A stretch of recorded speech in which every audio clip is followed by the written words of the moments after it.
Hello everyone, and today in this presentation we are going to look at human rights violation, and as a case study we'll pick a country in Africa. So what is human rights violation?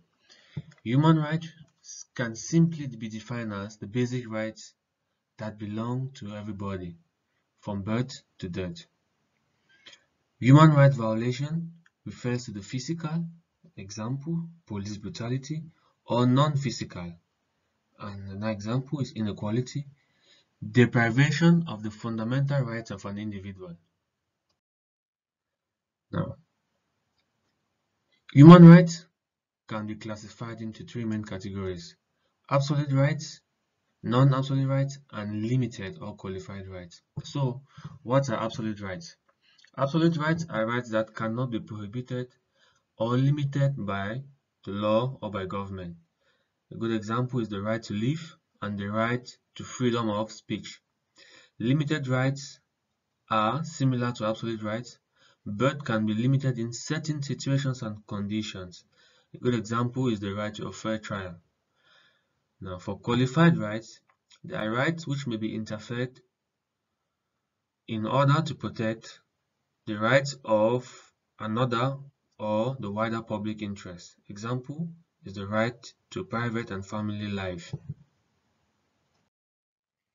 Now, the International Human Rights Convention. Human rights are protected under the international law, and it is the state's responsibility to ensure that they are respected and followed at all times. Some international conventions that cover laws on human rights include the United Nations Charter and the African Union Charter.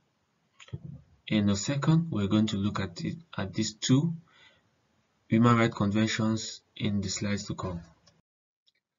The Charter of the United Nations was signed on 26 June 1945 in San Francisco.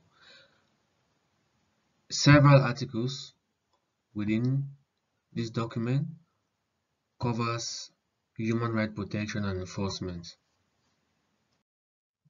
Below are some articles from the United Nations Charter that protect and enforce human rights laws.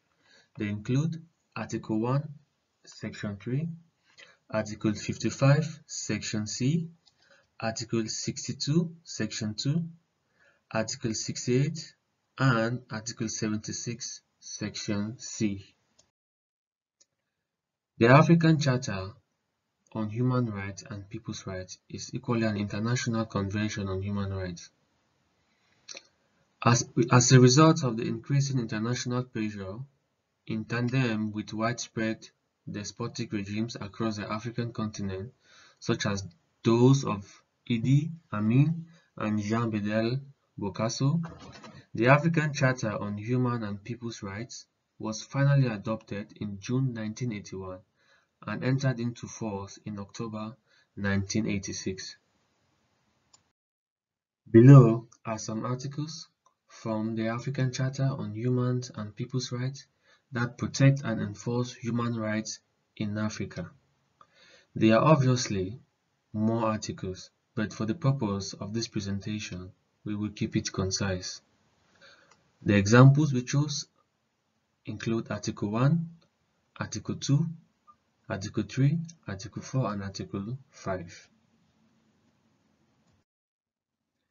Other organizations, mostly international organizations out of Africa, that protect human rights include Amnesty International USA, Human Rights Watch, International Labour Organization, Lawyers Committee for Human Rights, Office of the High Commissioner for Human Rights, Office of the United Nations High Commissioner for Refugees, United Nations International Children's Emergency Fund, United Nations Development Fund for Women, and the World Health Organization.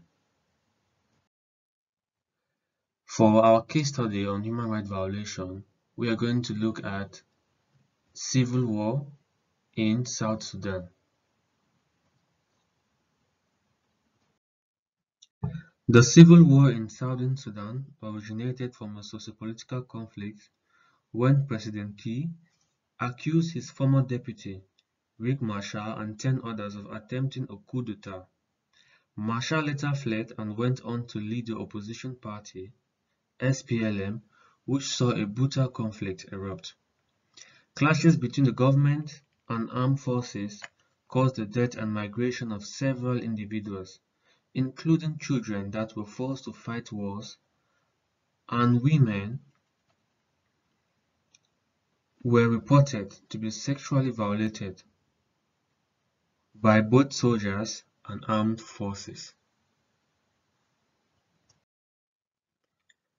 Some of the major or key stakeholders involved in the South Sudan conflict include the government forces, equally known as the military, so they were involved in a conflict against the armed groups.